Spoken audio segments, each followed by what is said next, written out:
Hi guys, today I'm going to be talking about the different wars around the world and how they could result into a world war. So we're probably going to start with the China and Taiwan dispute. So if you guys didn't know, I'm going to go onto a map real quick. Okay, I made a map here and I've just put Korea and Japan on Taiwan's team because they're allies. I should have done the Philippines, but it doesn't really matter. So if you guys didn't know, China wants Taiwan because the US influence is in Taiwan. And the Chinese Revolution, before World War II, I'm pretty sure, the communist rebels took over China, the government fled to Taiwan, and they refused to let communism take it over. So then the US's influence expanded to the Philippines, obviously Taiwan, Korea, and Japan, so that China's access to the Pacific is limited by a lot. If China does launch a full-scale invasion of Taiwan, then the countries getting involved of an actual proper conflict could be Japan, South Korea. Russia could join on China's team. Obviously the USA, possibly even NATO could get involved in this war. So basically, if China were to just go like this, let me change the colour to a slightly darker one so that you know it's an invasion. China were to just go like this, then maybe a little bit like this, maybe just take over like half of Taiwan. All of the countries that I mentioned, like the US and like all of NATO, will come back, strike China's forces, taking back the occupied territory. And then launch a counter-offensive into China. So taking over, even like if they went full force, it would easily take over North Korea. Like with all of NATO and without China realising NATO could strike with all of their military and everything and instantly capture Beijing without China knowing. And then China would probably repel back and get at least all the southern ones and take Taiwan maybe, and then focus up north. But America, all of NATO versus China would be on the downside for China. But Russia could join and help China, which it would be a really confusing war, but let's just pretend it's only China. Then the Allies would probably win. And after these regions are gone, then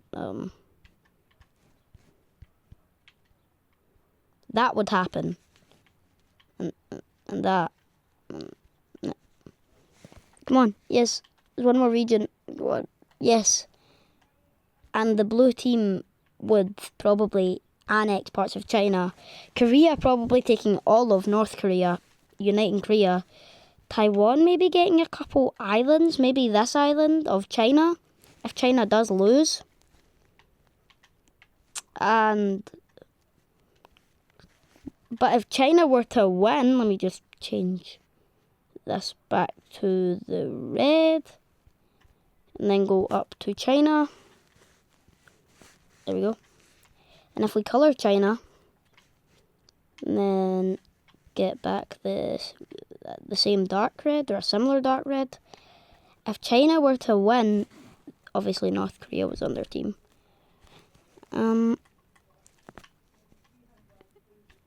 China could unite with North Korea and take all of South Korea, maybe even a couple Japanese islands, and America would be very sad. Like, very sad. Like, Trump would probably well, lose half of his allies, but he still, like, how do I explain this? Never mind, it's fine. China could get all of this territory, and technically it would be America and NATO's fault. Why is this not working? Okay, there we go. Okay, I'm just gonna colour like all of Taiwan. China could get all of this territory and have major access, maybe even parts of the Philippines if they were to join, if China won. And they'd have huge influence, possibly even passing America's economy, which would be crazy, but it could happen. I'm gonna do some stuff. It would be hard for China though, because Taiwan is like so populated. Like especially like on the Chinese side, I think. Like right down here, it's all just population and cities and stuff. But same for China though. Like, it's just pure cities everywhere. North Korea would probably get completely ploughed by South Korea. Well, it depends. South Korea has way more people to join the army, but North Korea has nukes. And, you know, Kim Jong-un is kind of, like, probably gonna, like, nuke Seoul, other cities. And tensions have been rising here, and I think it's the past months. Because North Korea, I think, tested a nuclear bomb off the shores of Japan.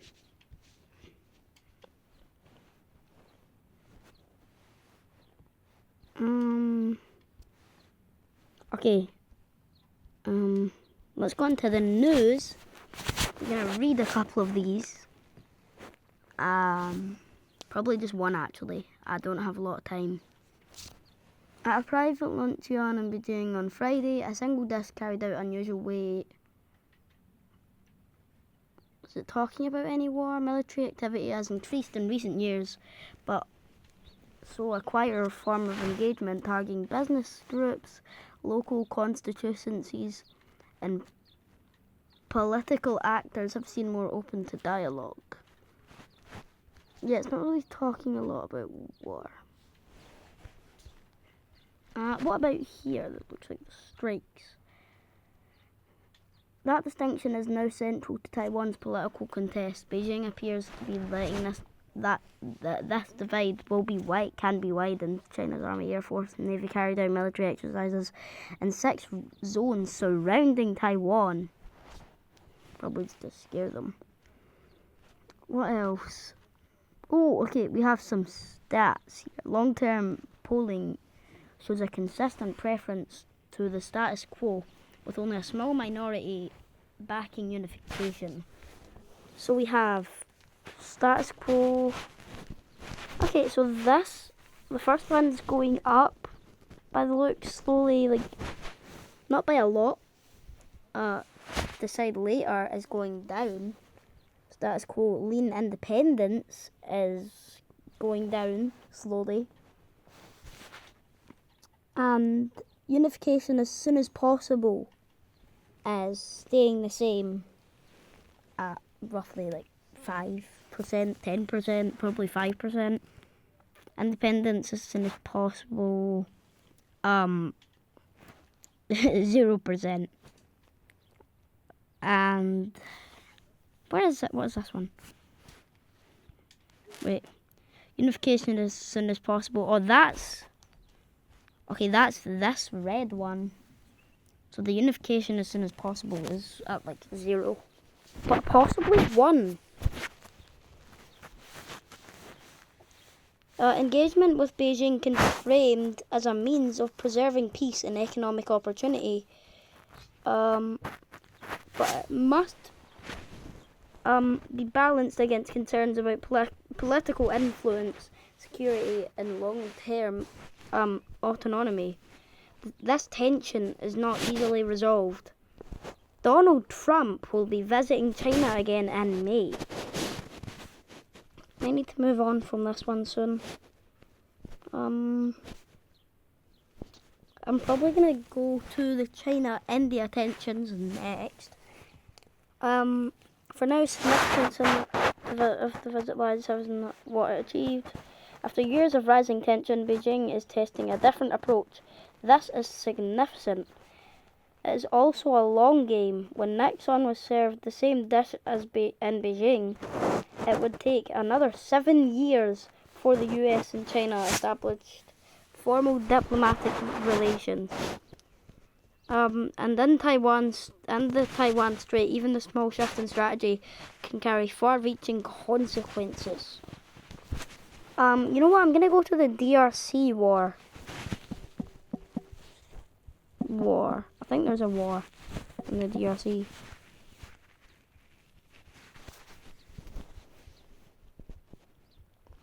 Well, it looks like it. Let's look at some of these images here. So you can see they are armed in trucks with huge weapons, and it looks like a rocket launcher and probably like a Ford. Taking them into battle.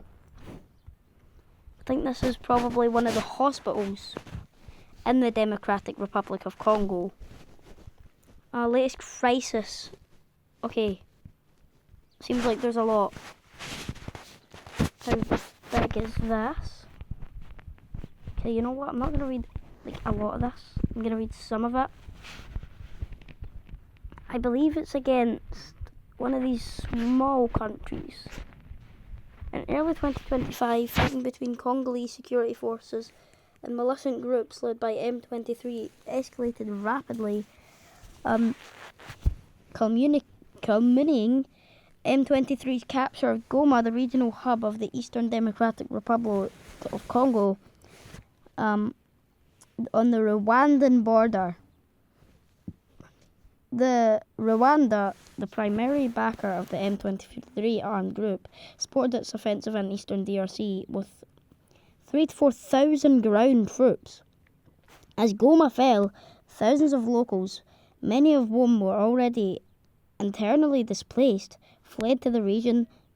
On February 4th, M23, an unalitional ceasefire between 900 people by UN estimates 2,000 by Congolese government estimates were killed in the offensive on Goma.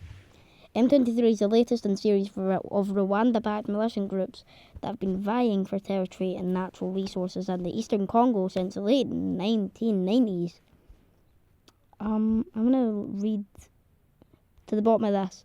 The escalation in Goma has triggered nationwide political violence, including the capital Kinshasa, which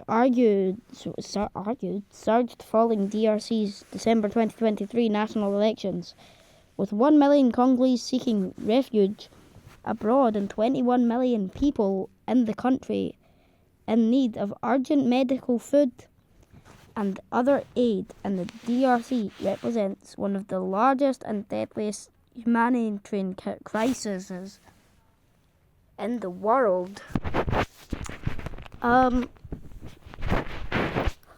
The next war will be the India-China tensions. India-China war.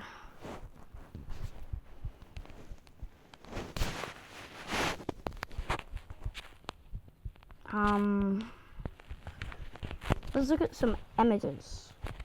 The Indo-China War, 1962.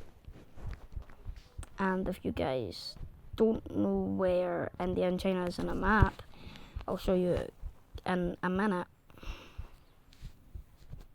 The combat in the high Himalayas, the Sino-Indian War.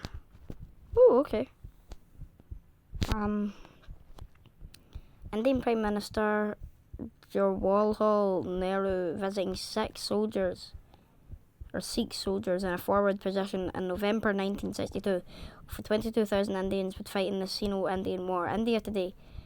The conflict at the Aska-Chin was not started either by India or China. It arose in the consequences of the Great Game, a 19th century contest between Britain and Russia for Central Asian territory and influence. Russia, hungry for land, was poisoned to clash with the borders of British India. A tense Raj had reason to delineate with Russia-Chinese Indian boundaries, where they met in the Pamir Mountains. Aksai Chin wrote the American history Hunting Back. It was such a remote area during the 19th and early 20th centuries. After reports differed British about its location in 1896, British agent Kashgar admitted to the Aksai Chin was a general name for ill-identified and elevated tableland in the northeast of Lakdash, was probably the case in the part of the Chinese part in the British territory. So I'm gonna go in disputed territory in Kashmir. Here we go. It's really weird.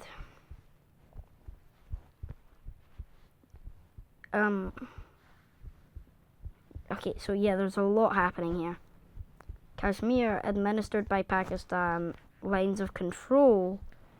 India, doesn't have all of it, clearly.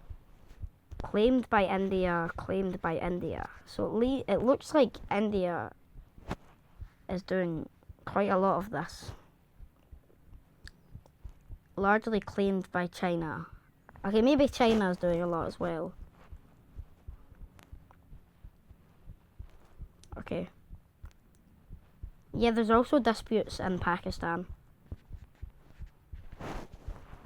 Yeah, maybe it is quite bad. Crazy.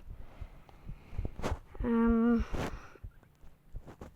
is Nepal there? They're not even a part of this. Anyways.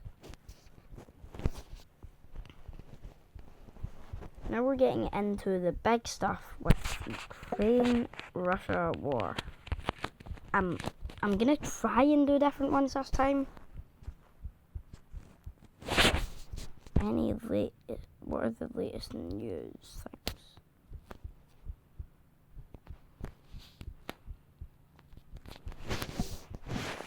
things? News day.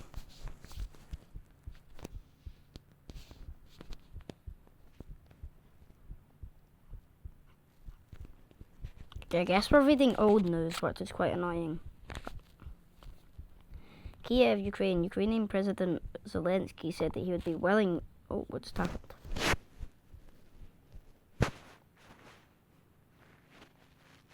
How do I get... What's this? I accept. Zelensky said that he would... Go away.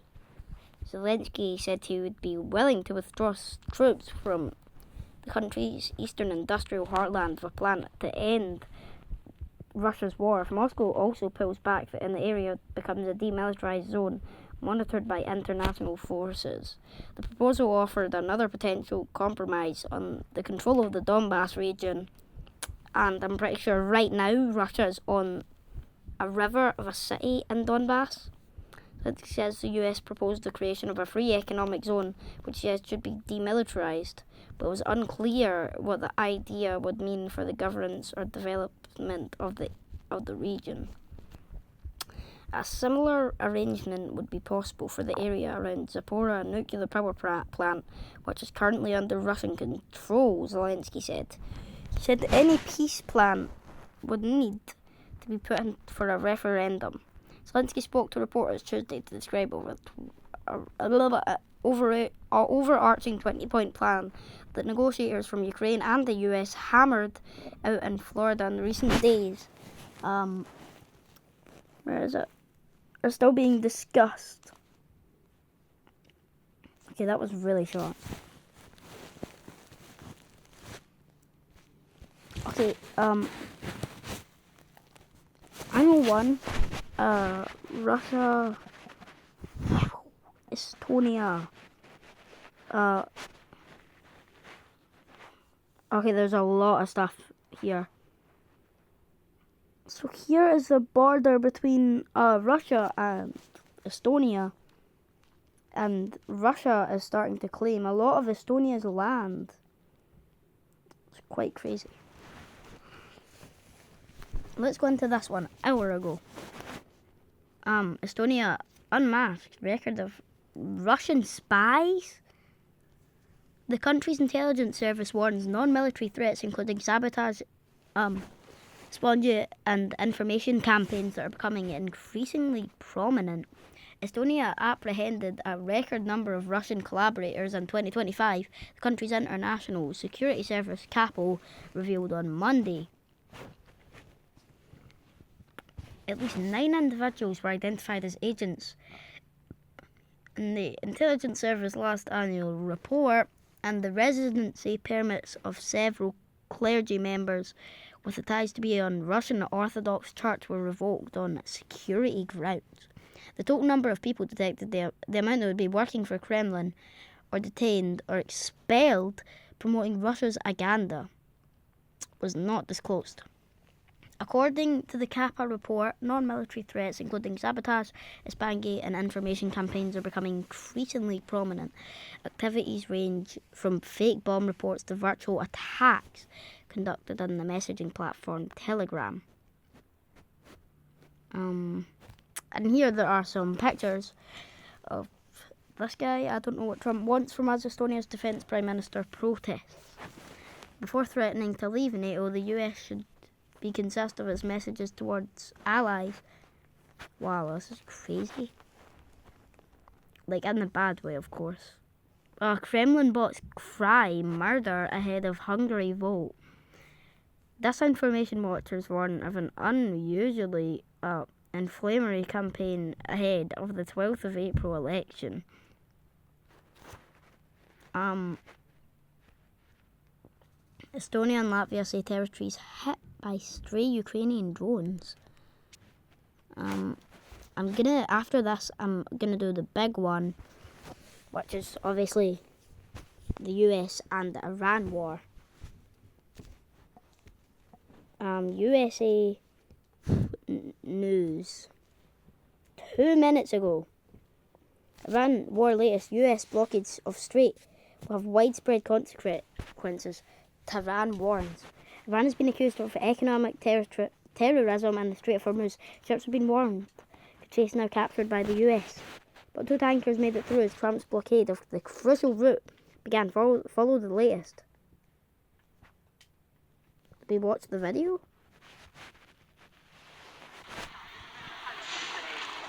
This is an ad, by the way.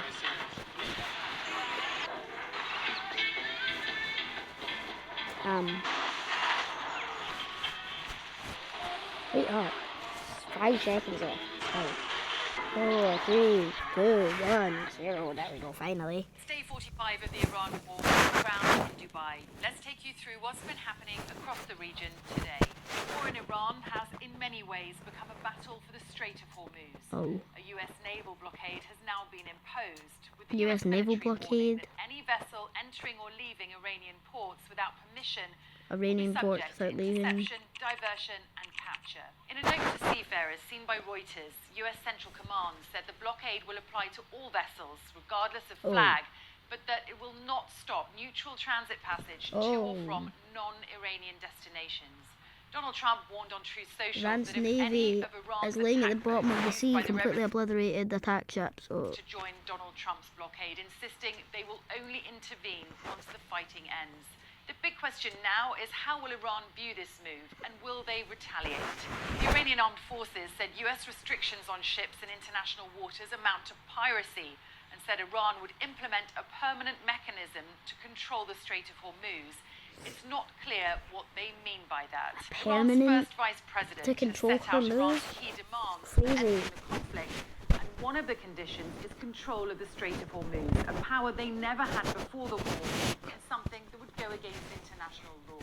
In Lebanon, the fighting continues. An Israeli strike killed an injured patient who was being Israeli transported to a strike Red kills? Cross centre Oh, yeah, I in the saw southern this. city of Tyre.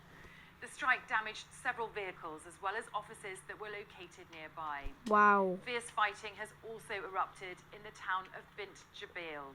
The Israeli military says its troops have surrounded what they say is Hezbollah military infrastructure. They claim to have killed more than 100 Hezbollah fighters.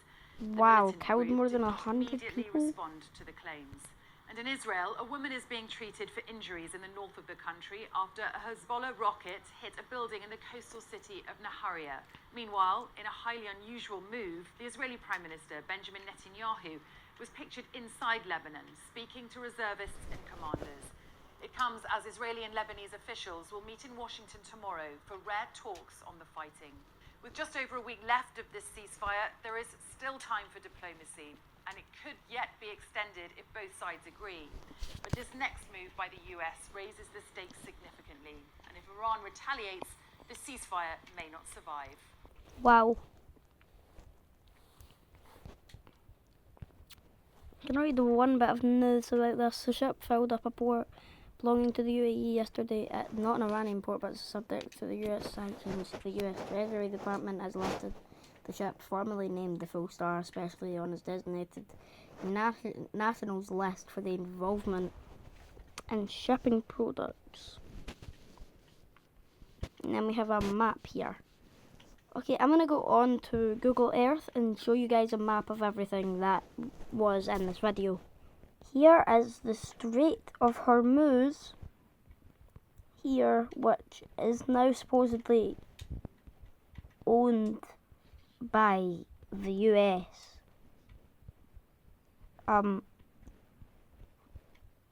Wait, no, this is the Strait of Hormuz. What am I doing?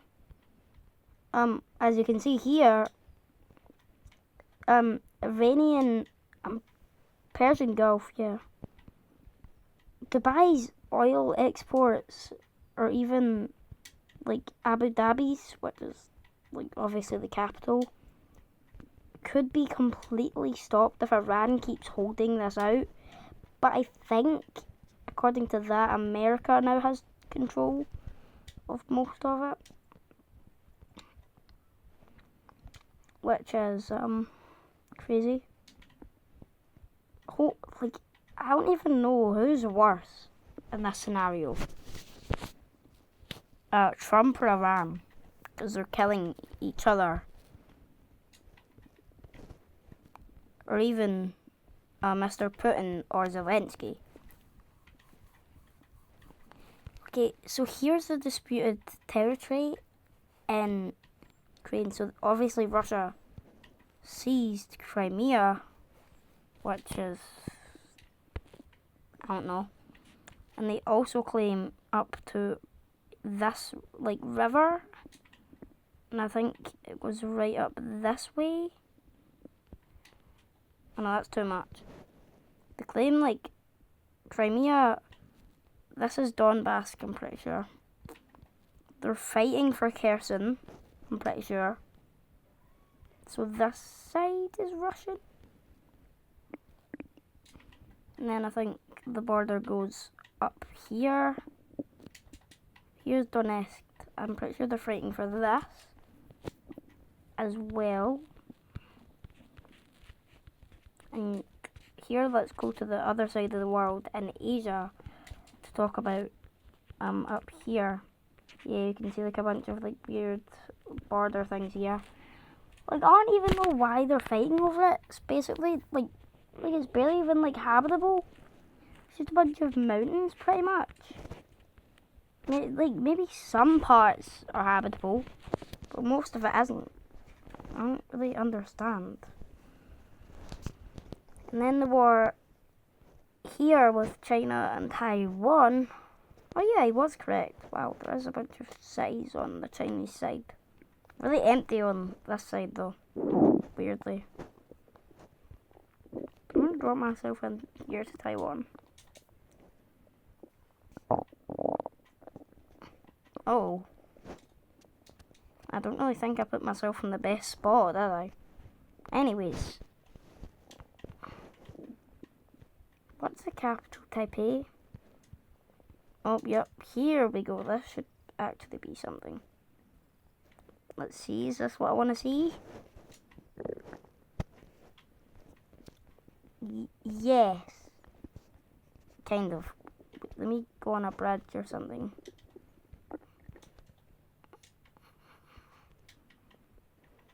Okay, here should be? Yes. Okay, there we go. Here is Taiwan's skyline type thing. Here. Yeah, on this side. Looks really developed. Wait, and then Hong Kong, China should be quite. Yeah, and also Seoul, or Seoul. And South Korea, of course. Ooh. Oh. Not the greatest quality, really, is it? There's a building there. The city centre should be here.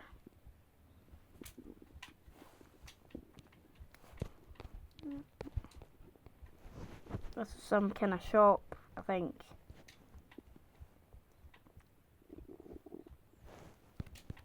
Okay, yeah, I mean, I could see this being the city centre. And then Beijing doesn't really have a lot, so I'm gonna go to, like, not a lot of street view. Where is Hong Kong? Is it not, like, here?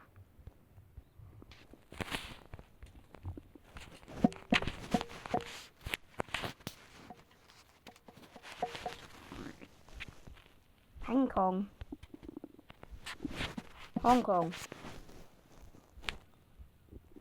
Oh, it was already, like, right here.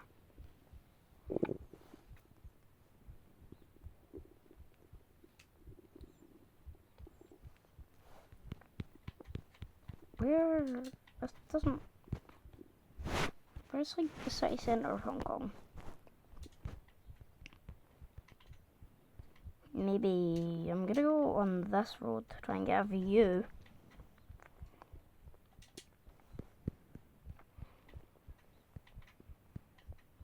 What are they? Yeah, it's really cloudy.